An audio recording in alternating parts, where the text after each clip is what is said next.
j'ai lu un Maaseh Nora ce Shabbat, je veux partager avec vous. Maaseh Nora ve'ayom. Il y avait un jour un monsieur, il devait partir jeudi de Londres à New York. Il avait un mariage jeudi soir. Dimanche matin, il se réveille. Mal au dos. Il va à l'hôpital. Le docteur, il lui dit, vous avez un problème au dos, il vous faut 2 jours de repos. Lundi, mardi. Mardi matin, il vient le voir, le Rav de la Beth Knesset. Il n'avait pas tellement de connexion avec lui, mais le Rav vient le voir. Et il lui dit, vous allez partir, j'ai entendu que vous partez à New York. Il lui a dit oui. Il lui a dit quand? Il dit jeudi. Que vous voulez partir jeudi de Londres à New York, et le même jour vous avez le mariage. Il dit, pourquoi vous faites ça? Partez demain, vous êtes fatigué. Demain, prenez l'avion, mercredi. Et vous allez vous reposer. Et jeudi, vous allez au mariage. Le monsieur, il n'avait pas tellement de connexion avec ce Rav. Mais le Rav, il est venu me parler de ça. Ça fait du sens. Pas arriver au mariage explosé avec mon dos. Mariage de mon frère. Pourquoi arriver? Il a décidé qu'il va s'en occuper tout de suite, qu'il change de vol de jeudi à mercredi. Top. Tout de suite, il change de vol.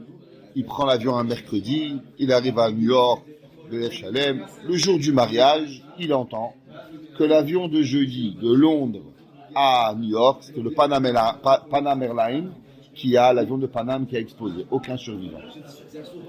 Et là, il ne comprend pas. Mais qu'est-ce qui a appris à ce Rav de l'appeler, de lui venir le voir? Il appelle le Rav et il lui demande, et dit la vérité, je ne sais pas. Je ne sais pas qu'est-ce qui m'a pris de venir. Je ne sais pas. Laissez-moi réfléchir. Le soir au mariage, il sent, il saute, il chante, il danse. Tout le monde y croit qu'il danse pour le khatan, mais en vérité, il danse pour dire merci Boré Olam, que lui, il a été sauvé la vie. Il serait dans l'avion normalement. Il revient à Londres.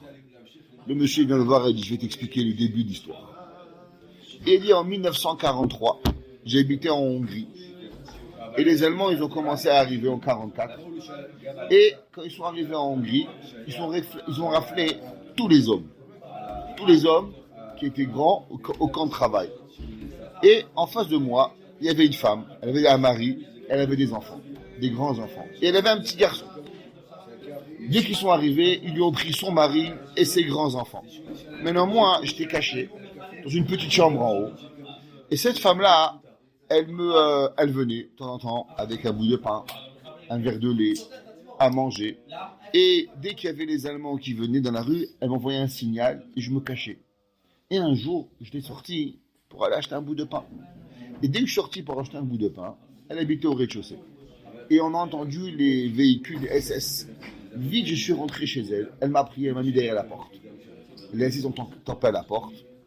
Et ils lui ont demandé qui est à la maison. Elle dit personne.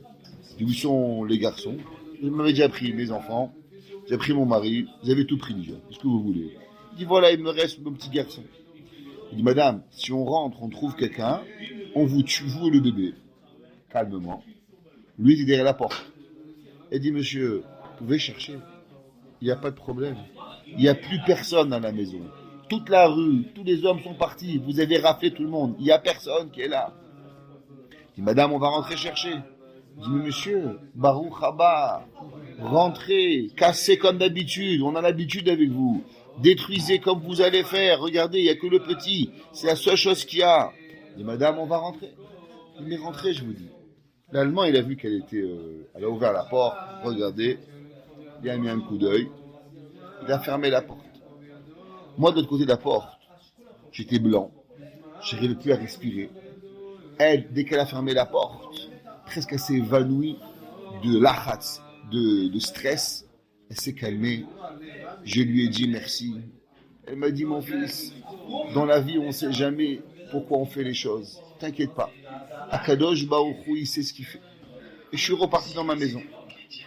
Aujourd'hui, j'ai fait une recherche et j'ai découvert que le petit garçon dans la maison, c'était ton père. Et la madame qui m'a sauvé, c'était ta grand-mère. Akadosh Baruch Hu, il m'a envoyé à l'hôpital pour te sauver la vie. Parce que elle m'a sauvé la mienne. Nefesh tachat nefesh. Ne crois pas qu'il n'y a rien pour moi. Béhémet, j'aurais jamais dû aller à l'hôpital. J'aurais jamais dû me mêler de ton billet d'avion. J'aurais jamais dû me mêler quand tu pars. C'est pas mes problèmes. Je suis ni médecin ni rien. Avala Kadosh Baruch Hu m'a mis sur Réayon. Nefesh tachat nefesh. Elle m'a sauvé la vie. Alors Hachem, il a fait que c'est venu de moi que je te sauve la vie. L'homme, des fois, il voit des choses, il fait des choses, il reçoit des choses. Et il croit les ra'a. Il est persuadé que c'est pour le mal. Mais en vérité, Akadosh Baruch Hu, il ne prépare que le bien. Chacun de nous, en vérité, il regarde et il voit que le maximum de tov qui lui est arrivé, il n'est arrivé à l'homme que suite à une grande claque qu'il a reçue. Là, le moment où il va lui arriver le plus grand tov, il est généralement précédé par une énorme claque. Un homme, il se fait renvoyer de son travail, il ouvre sa compagnie, il est matzliach. Un homme, sa copine, elle le quitte, il va rencontrer une femme, il va se marier avec elle. Un homme, il avait une position, on lui enlève la position, Misha Mitzmach, qui va gagner quelque chose. Au début, c'est difficile. Aval, ça c'est la vie d'un homme. Akadosh Baruch Hu, c'est comme ça qu'il fait les choses. Et ça, c'est Niflaot Abouré. Ça, c'est ce que l'homme, il doit voir comment Akadosh Baruch Hu, il gère le monde.